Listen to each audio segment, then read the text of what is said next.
Alors, bonjour tout le monde. Bienvenue à l'épisode numéro 7 du podcast Elle en a fait du chemin. Donc, avec nous, Myriam Icard. Et on va parler d'un sujet, là on sourit, mais on va parler d'un sujet qui est quand même sérieux. Et on va en parler par rapport à l'impact que ça peut aussi avoir dans notre communauté, c'est-à-dire la communauté haïtienne. Donc, Myriam, bonjour. Bonjour Jessie, merci de m'avoir invitée. C'est un immense plaisir de t'avoir sur le plateau, puis merci pour ton courage. J'applaudis même ton courage de partager cette histoire-là. Une histoire qui n'est pas facile, tu sais, on en parlait avant de rentrer en onde. Donc, de dénoncer quelqu'un avec qui on a partagé notre vie, on a des enfants. Donc, la première question, c'est, tu sais, on va rentrer vite dans le vif du sujet. Qu'est-ce qui t'a poussé à dénoncer et quelle a été ta première démarche de dénonciation? Ce qui m'a poussée à dénoncer vraiment, c'est que je dirais même pas la révolte de ma fille, parce que la première personne qui s'est révoltée à la maison, c'était vraiment ma fille. Elle s'est révoltée et a même laissé la maison. Mais malgré tout, j'ai pas pu dénoncer. Donc, je gardais pour moi. J'avais d'autres enfants, j'avais les garçons que je gardais avec moi. Donc, mes enfants à moi, ma fille étant une fois partie, et puis les liens se sont resserrés. Donc, je voyais tout ce qu'on vivait, je voyais l'énormité de tout qu'on vivait à la maison et la dangerosité aussi, parce qu'il n'y a pas seulement, c'est pas seulement énorme, c'est aussi la dangerosité. C'est dangereux pour nous, c'était dangereux pour tout le monde. Donc, je ne voulais pas dénoncer. J'ai fait une première tentative justement pour dénoncer ce qui se passait à la maison. Je suis allée après une séance de violence extrême, épouvantable, où j'ai dû courir devant mes enfants, franchir la porte patio et je me suis retrouvée sur le gazon. Donc, vu qu'il ne pouvait pas m'attraper, il a pris la poubelle et puis il me l'a lancée. Je l'ai reçue dans le dos. Et là, j'ai commencé à crier au secours. C'était la première fois de toute ma vie, pendant 17 ans, que j'ai crié au secours. Au secours, au secours. Et là, j'ai vu même mes yeux, je ne croyais pas à ce que je voyais. Je le voyais reculer. Et dès lors, j'ai compris qu'il était un peureux. C'était pas quelqu'un de brave, de courageux comme je l'avais toujours imaginé. Le fait de savoir que quelqu'un pouvait l'entendre, il a fait des pas à reculons. Donc là, j'ai compris que vraiment, qu'il n'était pas vraiment quelqu'un de courageux, d'extrêmement vaillant et qui allait vent et marée et confronter tout ce qui il avait peur de plus fort que lui. Et finalement, je me suis retrouvée dans la rue et lui devait aller travailler. Et c'est là qu'il a pris sa voiture et a essayé de m'écraser. Donc j'ai dû sauter sur le gazon du voisin. Puis il est parti. Il a fait demi-tour pour me dire qu'il aura quand même ma peau. Puis une fois parti, je suis restée sur le gazon, hébétée. Puis, parce qu'en courant, j'avais perdu ma chaussure. J'avais juste une chaussure en pied. C'était l'été, donc je suis rentrée à la maison une fois qu'il est parti. Puis je me suis dit, j'ai pensé tout de suite qu'il allait revenir. Le soir venu, là, il faut qu'il revienne de son travail. Donc j'ai dit, je suis allée dénoncer justement à la police. Quand je suis arrivée à la police, j'étais toute perturbée. Puis on me questionnait. Il y avait une policière qui m'a pris en main et puis m'a donné une bouteille d'eau. Puis qui m'a dit de lui raconter ce qui venait de se passer. Alors là, j'ai commencé à expliquer mon histoire de façon désordonnée. Puis finalement, pour arriver au fait qu'il venait, aux derniers actes qu'il venait de faire. Puis une fois que j'ai fini, la policière m'a demandé, et vous allez devoir signer votre déclaration. Puis c'est là que moi, tout me revenait en tête. Signer la déclaration, j'ai dit, qu'est-ce que vous voulez dire par là? Il dit, on ne peut pas aller le chercher à son travail si vous ne signez pas votre déclaration pour dire que vous êtes fait maltraiter à la maison et que vous êtes violenté. D'un seul coup, tout ce qu'il me disait me revenait en tête. C'est comme, lui, il disait que les policiers étaient des chiens sales et que le jour où je dénoncerais, ou mes enfants dénonceraient, les enfants iront dans des familles d'accueil et ils seront élevés par des pédophiles, etc. Les policiers, ils sont racisés, ils nous regardent de manière... Là, j'ai dit, qu'est-ce que vous voulez faire? Vous voulez aller chercher mon mari, c'est mon mari, je ne veux pas porter plainte, je sais ce que vous voulez. Tout ça me revient en tête pour ne pas porter plainte finalement. Donc, j'avais fait une première tentative de porter plainte et je ne l'ai pas fait, ce qui m'a donné une semaine de sursis parce que je lui ai dit que j'étais allée à la police finalement à son retour. Mais ça m'a donné une semaine de sursis. Le peureux qu'il est a eu peur de nous approcher.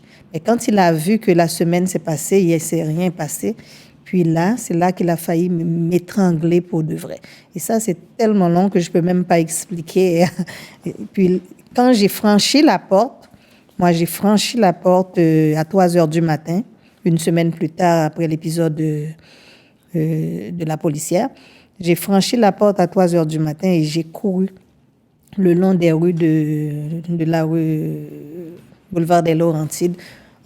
Je cherchais un téléphone public pour pouvoir appeler parce que j'avais pas le droit au cellulaire, je ne conduisais pas, j'avais pas le droit de conduire, j'avais pas le droit à des amis, j'avais pas le droit à rien. Tout ce qui est pour le commun des mortels et l'essentiel, pour moi, c'était un luxe. Donc, à l'époque, il y avait des téléphones publics dans les rues. Donc, alors, je me suis trouvée face à un téléphone public. De là, j'ai pris le combiné et puis j'ai appelé la police. Quand j'ai appelé la police, je ne pouvais même pas expliquer ce qui m'arrivait parce que je pleurais tellement. Puis, la seule chose que je disais, c'était aidez-moi, aidez-moi. Et puis, la standardiste, je ne sais pas leur nom, là, qui est au bout du fil, me disait, oui, madame, on sait où vous êtes. Ne raccrochez pas, je suis là, vous n'avez pas besoin de parler. On est là, on arrive, les policiers sont en chemin. Et quand les policiers sont venus, j'avais le cou, j'avais toutes les marques de son doigt dans mon cou. Puis j'avais laissé mon fils avait les yeux, était éveillé à l'époque. Il y avait 2 qui dormaient, mais lui, il a été témoin de tout ça. Ma crainte, c'était que lui, il le tue en mon absence. Et puis les policiers m'ont amené à la maison. Ils sont cachés, parce que c'était la nuit quand même, ils ont caché leur voiture dans le pénombre. Puis quand ils sont arrivés à la maison, sa voiture n'était plus là. Comme j'avais franchi la porte d'entrée, lui aussi est parti me chercher. Parce qu'il faut dire qu'à chaque fois que ces genres de choses-là arrivaient, je me réfugiais au Tim Hortons et lui, il venait me chercher. Et ça finissait toujours par un café, des câlins. Écoute, le cycle de la violence reprenait son envol, etc. Mais cette fois-ci, je n'étais pas dans le Tim Hortons. Puis quand il est revenu, il a trouvé les policiers à l'intérieur du salon avec mon fils. Et il y avait tellement de choses. Il y avait des boissons, des bouteilles de bière, etc. Et toutes ces films dégueulasses qu'il regardait. Et puis, c'est comme s'il ouvre la porte et puis il s'est retrouvé face à face avec les policiers. Et de là, les policiers l'ont arrêté. On m'a demandé de descendre de la voiture de patrouille pour que lui il puisse prendre place. Puis tout cela, les heures passaient, on est arrivé vers 5 heures du matin. Une fois de plus, on m'a demandé de signer tout ce que je racontais. J'ai pas pu. Je ne pouvais pas signer parce que tout ce qu'il avait fait pour moi, comme être le père de mon enfant, mon meilleur ami, l'ami que j'avais depuis que j'avais 12 ans, puis mes parents le connaissaient, mon entourage le connaissait, je suis chrétienne, tout ça là, et puis comme le scandale que ça pouvait faire, les enfants qui allaient être sans père, moi qui allais être une femme divorcée, monoparentale, c'était le mot divorce là, c'était affreux dans ma tête. Donc, quand j'ai refusé une fois de plus de signer ma déclaration, puis le policier en question m'a dit, Madame, si vous ne signez pas, on va devoir le relâcher il va venir chez lui parce que cette maison, c'est aussi la sienne. Et là, j'ai pas hésité. J'ai signé et là, c'est tout un bras de combat pour le reste. Écoutez, c'est une réponse poignante. Et on peut la lire dans le livre « Les empreintes d'un amour destructeur » que tu as écrit. Oui. Alors, ce qui t'a poussé à écrire, c'était quoi le processus? Parce que là, on a vu tout ce qui était derrière la dénonciation. Maintenant, le processus de l'écriture. Le processus de l'écriture, c'est que après le départ de ce monsieur, j'étais brisée. j'étais face à un mur parce que j'ai jamais été toute seule dans la vie. Et j'avais 4 adolescents avec moi que je devais élever. Leur expliquer, ben, ils savaient déjà ce qui se passait à la maison, mais leur expliquer que leur père ne reviendra plus. Donc ce processus-là, moi j'avais le cheminement d'élever ces enfants-là, vu que ce monsieur-là a renoncé à ses droits de paternité.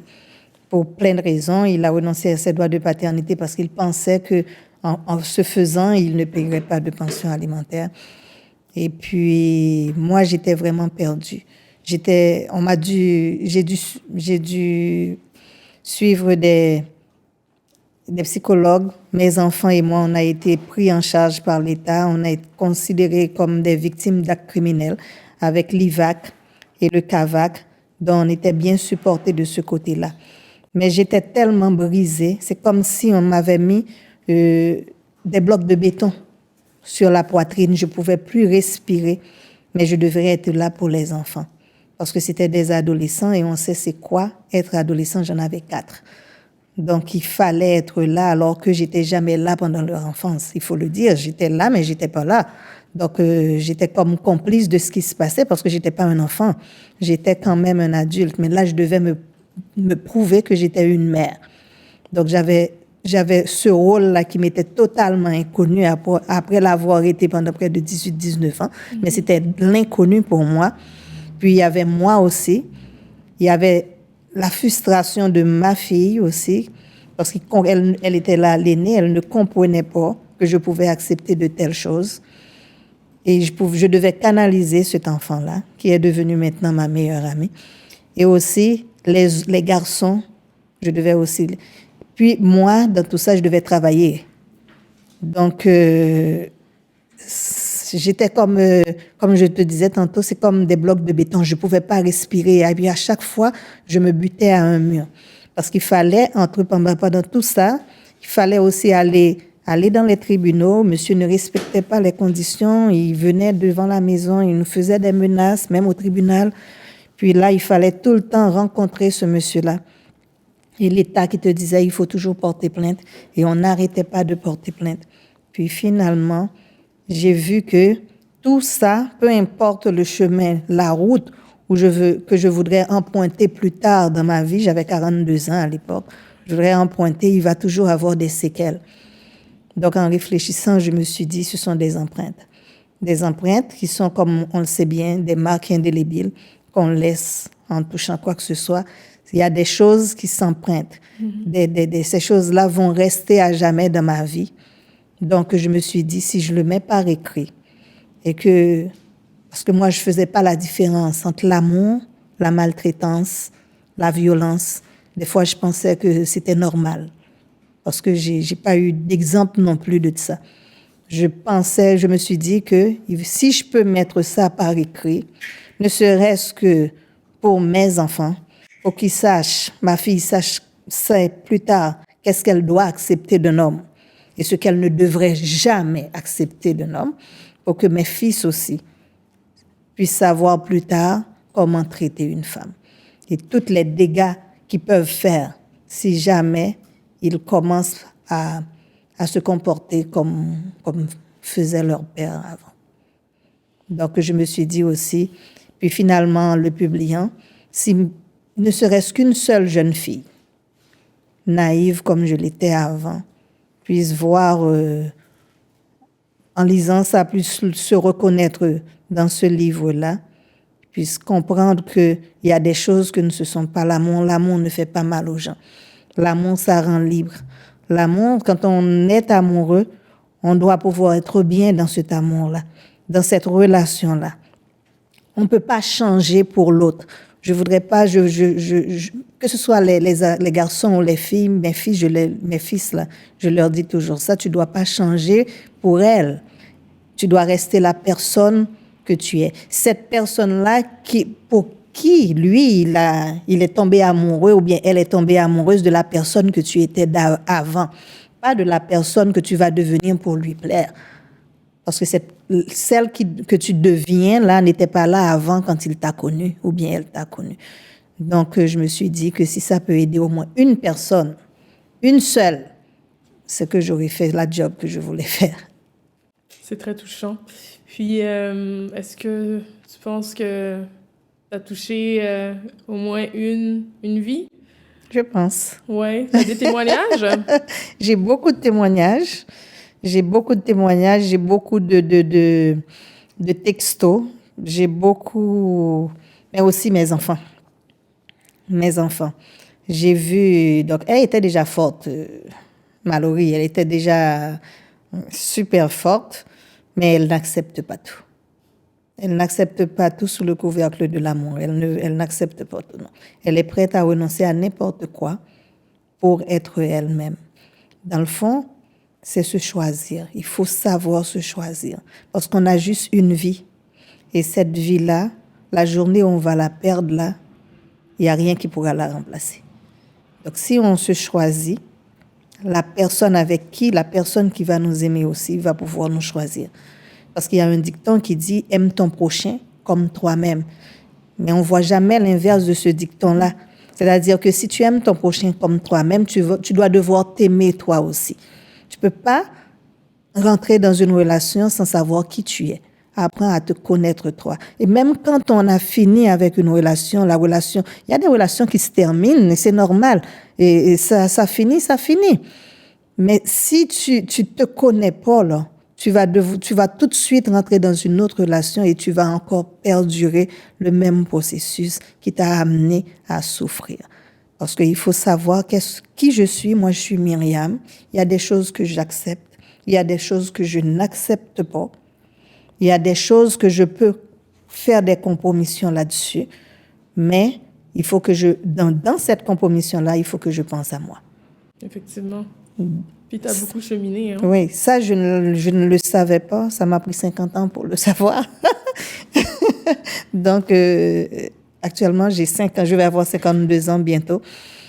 Et je remercie d'abord le ciel, mais je remercie aussi mon entourage, les amis que j'ai eus, qui m'ont permis, je remercie aussi les organismes, qui m'ont permis à cheminer et à savoir maintenant ce que je ne veux et surtout pas ce que je ne veux pas. C'est ça. Puis, en fait, je vois que ça fait du chemin. C'est, comme le dit le titre de l'émission, du podcast. C'est vraiment touchant. On parlait du cycle de la violence. Est-ce que tu peux nous en nommer quelques étapes juste pour pouvoir renseigner, tu sais, au cas où il y a une femme ou une jeune femme qui vit ça. Puis la violence, c'est pas juste physique qu'on veut souligner, ça peut être psychologique aussi. Ça commence psychologiquement. La violence physique n'arrive jamais comme d'un seul coup, à moins que tu rencontres quelqu'un de violent dans la rue, là, quelqu'un qui n'est pas proche de toi.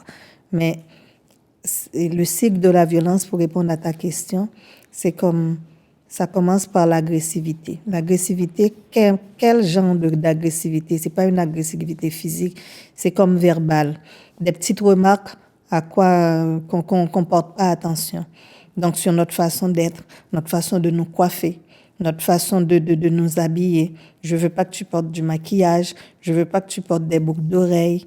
Mais toi, pourtant, toi, tu le veux. Oh, je te préfère sans pantalon, je te préfère avec des jupes. Mais non, pourquoi tu mets pas une jupe plus longue, etc. Mais toi, c'est là pour faire plaisir à l'autre, tu commences à changer toute ta façon d'être.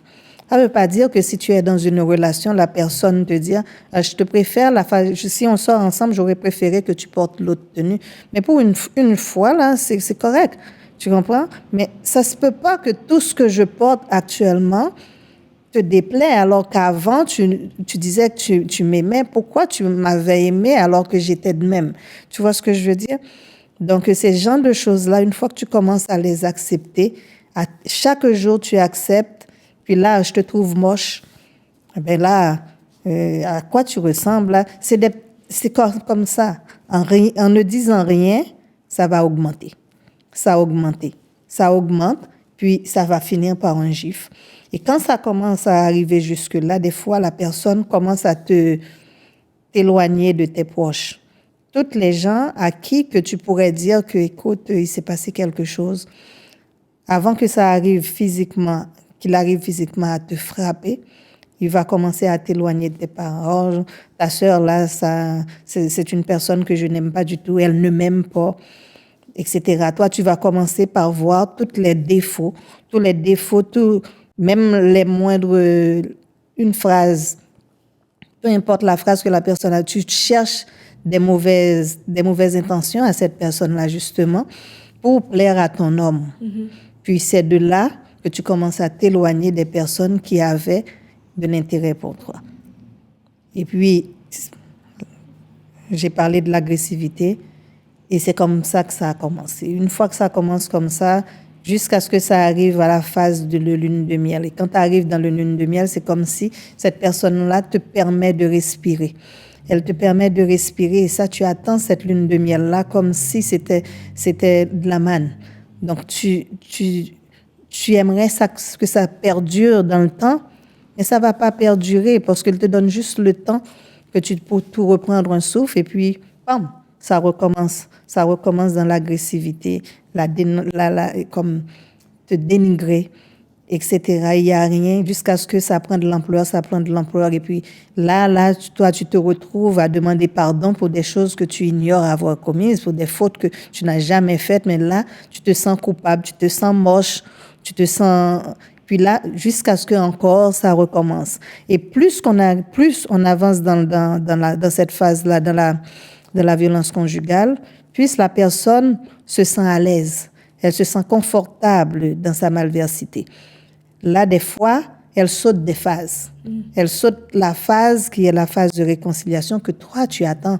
Parce que dans cette phase de réconciliation-là, ça aussi, c'est sa perversité qui fait qu'elle t'accorde. Cette personne-là t'accorde cette phase de lune de miel. Pourquoi? Parce que dans la lune de miel, tu te sens aimé. Et puis tu te questionnes, c'est peut-être à cause de moi, regarde comme il est attentionné, regarde comme il m'ouvre la porte, il m'emmène au restaurant, il fait des choses qu'il ne faisait pas il y a 2 jours, c'est peut-être moi vraiment qui suis coupable. Mon mari me disait que si je te frappe, c'est parce que tu me forces à te frapper. Il y a de la manipulation. Oui, c'est toi qui me forces à te frapper. Et quand tu as des enfants, c'est encore pire. Parce que des fois, il va se venger sur les enfants. Et là, tu te trouves tu cherches sans arrêt à savoir comment le calmer. Tu te mets en mode séduction, tu fais toutes sortes de choses pour le calmer. Mais une fois qu'il se calme, ça recommence encore pour de plus belle. C'est comme ça n'arrête jamais. Ça n'arrête jamais et tu n'arrives plus à penser à autre chose qu'à lui. Parce qu'il faut que tu le calmes. Parce que le problème qui arrive, c'est qu'il met toujours la barre plus haute. À chaque fois, toi, tu penses l'atteindre. Et lui, il avait changé il voulait plus. C'est pas ça qu'il voulait vraiment. Tout ce qu'il t'avait demandé avant, vu que tu es arrivé à le lui donner, mais c'était pas ça vraiment qu'il voulait. Et puis, c'est là encore, il recommence à te frapper parce qu'il dit que ce qu'il demandait, c'était encore plus que ça. Donc, c'est comme un panier que tu remplis d'eau. Oh. Puis, tu n'arrives plus jamais à remplir ce seau-là. Un trou sans fond. Ouais, c'est ça la violence conjugale. Et si tu ne dénonces pas, si tu prends... c'est pas lui qui va sortir de la maison, mais c'est toi qui sortiras. Mais comment tu vas sortir? Tu vas sortir dans un cercueil. Mais toi, tu as fait le choix de sortir avant, mais tu as quand même passé 17 ans là-dedans. Donc, moi, je te perçois comme une survivante, plus qu'une survivante, une vaillante héroïne. Les enfants, ils ont pu s'en sortir malgré les séquelles. Et tu fais quelque chose dans la vie qui est quand même... tu parlais de travailler. Qu'est-ce que tu fais dans la vie? Je suis infirmière. Infirmière, en plus de tout ça. Oui, je suis infirmière. Ça fait 21 ans que je suis infirmière. Et juste pour corriger ce que tu as dit, j'ai passé 17 ans mariée avec cet homme, mais c'est une relation de 30 ans. Wow. Ouais. Incroyable. 30 ans. Ça aussi prouve que comment c'est insidieux. C'est comme, c'est sournois. Parce que tu ne t'imagines pas, moi je ne suis pas si vieille que ça, je me suis dit, écoute, j'ai connu cette personne-là, j'avais 12 ans. Et lui, il en avait 13, on a quand même vécu ensemble. Mais c'est maintenant, à l'âge où je suis, que quand je repense à ma jeunesse, je vois toute la violence psychologique qui s'y installait. Que ce soit en Haïti, que ce soit après notre mariage qu'on est rendu au Québec. Mais on ne voit pas vraiment... à l'époque, je ne savais pas que c'était vraiment ce que c'était. J'ignorais, je ne pouvais pas mettre un nom sur le genre de violence que je subissais. Mais c'est avec le temps que je puisse voir que ça faisait longtemps que j'étais là-dedans. Parce que ça a commencé par la violence psychologique, le fait de me sentir moche. Même moi, je me sentais moche à mes yeux. Je me voyais jamais bien. Je me mettais jamais en valeur parce que tout simplement, quoi que je faisais, je pensais que j'étais tellement moche et qu'il me faisait honneur de m'aimer. Il me faisait l'honneur, malgré qu'il avait tas d'autres filles, qu'il m'avait choisi par dépit. Il me disait toujours qu'il est revenu en Haïti me chercher, pas parce qu'il n'avait pas trouvé d'autres personnes mieux que moi, mais c'est parce qu'il voulait donner un sens à ma vie. Ouf. Mais là, tu as trouvé un sens à ta vie, oui. Autrement, à travers le livre, oui. à travers autre chose. Ça serait quoi, juste pour qu'on puisse conclure, ça serait quoi le sens que tu pourrais dire que tu as redonné à ta vie et c'est quoi tes perspectives? Parce que là, c'est quand même assez... c'est une histoire poignante, là. J'ai trouvé le sens à ma vie. Premièrement, je peux te dire que je suis devenue, je ne dirais pas redevenue, je l'ai jamais été, je suis devenue une maman. Donc, je peux regarder mes enfants avec d'autres regards, parce que le regard que je posais sur eux avant, c'était un regard punitif, je dirais, parce que je leur contraignais à obéir à des choses qui n'étaient pas correctes. Et puis, j'étais plus une complice de leurs mots. J'étais pas vraiment une maman. Et depuis quelque temps, je me sens bien dans ce rôle-là, qui est le rôle de maman, bien que mes enfants sont quand même très grands. J'ai plus d'enfants d'adolescents, j'ai des jeunes adultes qui travaillent et qui vont à l'école. Donc, c'est une très... Dans mon travail aussi, je me sens bien. Je m'épanouis très bien et que, ce travail-là, il faut dire que je ne l'ai pas choisi. Tout ça encore, ça revient à ce monsieur-là. C'est lui qui a choisi le métier que je devais faire. Et par la grâce de Dieu, il a choisi un métier qui m'a permis, même sans lui, de gagner ma vie, comme je gagne ma vie, parce que je gagne ma vie et je suis fière de gagner ma vie. Je suis fière d'être la personne que je suis aussi. Et je dis merci à Dieu de m'avoir aidé de sortir, parce qu'il y a plein de femmes qui ne peuvent pas sortir de là. C'est tellement touché. Quand ils finissent par sortir, soit qu'ils meurent, ou bien qu'ils sont écrasés à jamais. Exact. Il faut demander de l'aide. Il y a de l'aide qui existe. L'aide, là, il ne faut pas se limiter à la religion. C'est très bon, la religion. Je ne discrimine pas la religion. Au contraire, sans la religion, moi, je me demande si je pourrais vraiment m'en sortir, parce que j'ai eu beaucoup, beaucoup d'aide de ce côté-là. Mais il ne faut pas négliger les autres aussi.